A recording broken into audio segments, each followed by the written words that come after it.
strings and strings of eggs. It's pretty awesome looking. Yeah, and like nothing's gonna eat the eggs, nothing eats the toad. But again, the poison is up here in this little sac. So certain crows in Australia learned that they can't eat the toad if you flip them on their back and eat their belly. So that's, again, crows are very smart. That's how they're able to figure this out. So if you hear him, he's making that cute little noise. Yeah, that's, I'm scared. So he doesn't like being carried at all. But their main defense, again, is that poison, so they will stay still and let somebody get chomps of them because they know the poison is going to kill off the predator. Pretty quickly? Yeah, so there is a species of ants that do eat them in their native habitat. And so, of course, the cane toad, when getting attacked, is to stay still. So the ants will just, because it's not affected by the poison, will just eat the toad as it stands there. Yeah, so pretty cool. Yeah, do not touch. Will he like? Does he have a like tongue for Nope, insects? he does not have a tongue for insects. So do you keep him around here, or how do you? He's wild. I just pick them up in the bushes. And I see them mostly every night here. So because we do have a little, some ponds in the kids section over there. So if I were to let them, when I walk back there, you can hear them jumping into the pond. Yeah. So they need some fresh water to. Oh, they are nocturnal, so you only see them about at this time. Otherwise, I don't know where they're hiding during the day. Wherever they can, under buildings where it's dark, damp, safe, in logs.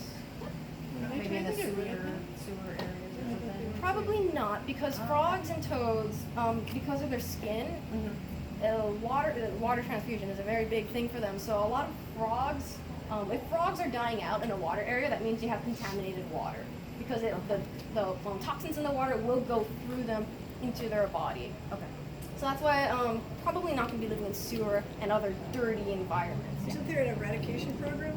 Not in Hawaii. Wow. I know. So I work. There was one on Hawaii, no? Not really. So I work with USDA for getting rid of the invasive coconut rhinoceros beetle.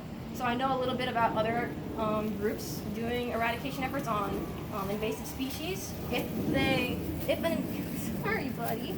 So if an invasive species spreads and cannot be contained anymore, like it took over already, they stop efforts, pretty much. So like the mongoose, there's no extermination efforts for the mongoose. You'll just put down cages in those like wild bird sanctuaries. That's it. There's no eradication programs at all for the cane toad. For if you heard the greenhouse frog, it's a little frog, often confused for the coqui frog. It sounds like a high-pitched little bird chirping in their bushes. Maybe you've heard of them.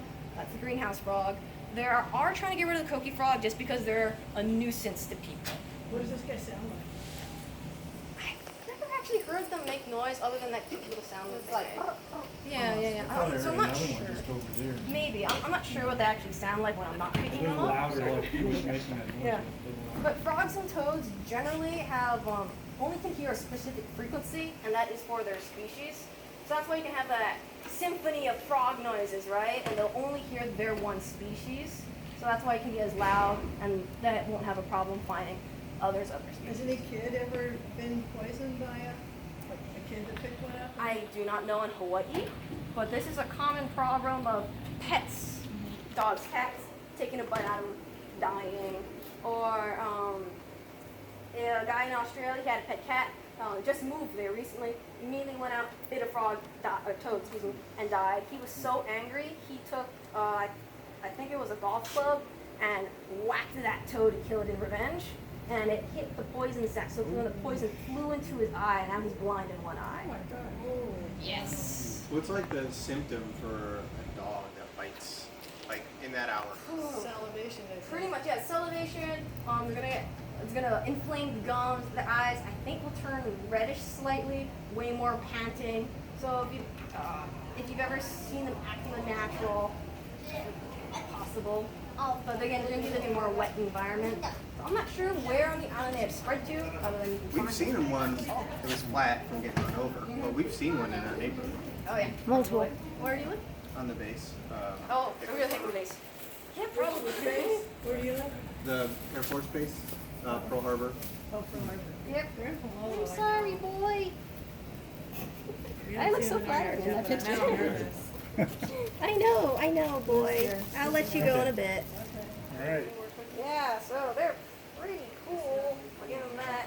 People do use their poisons for a variety of things, like where they're originally from, the natives there would dip arrowheads in poison. You can actually, it's a weird expression, milk a toad for their poison. So they would squeeze it out and then use it to dip their arrows. For science, I know people are finding uses for blood pressure medication. I've heard recently hair growth for balding men. Apparently that's a thing they do in Japan, the bufo toxin. And again, licking the toad, I'm sure you've heard of that. Yes, of course. Possible, I don't recommend it, but possible with the king toad. Yeah. Thank you. Yeah, have a good evening. Have you ever met Kylie Peterson? I wish. He's an inspiration. He's an inspiration. Would you like that, boy? That's indecent. Have you read his book? I have not read his book. I just watch his videos. Yeah, he's got a book. He wrote a book. He's amazing, and I love him. Yeah. He's like the millennial generation of Stieber, when He I is. think. Yeah, for sure. He's great. Yeah. All right, buddy. Let him go. Yep, he's gone.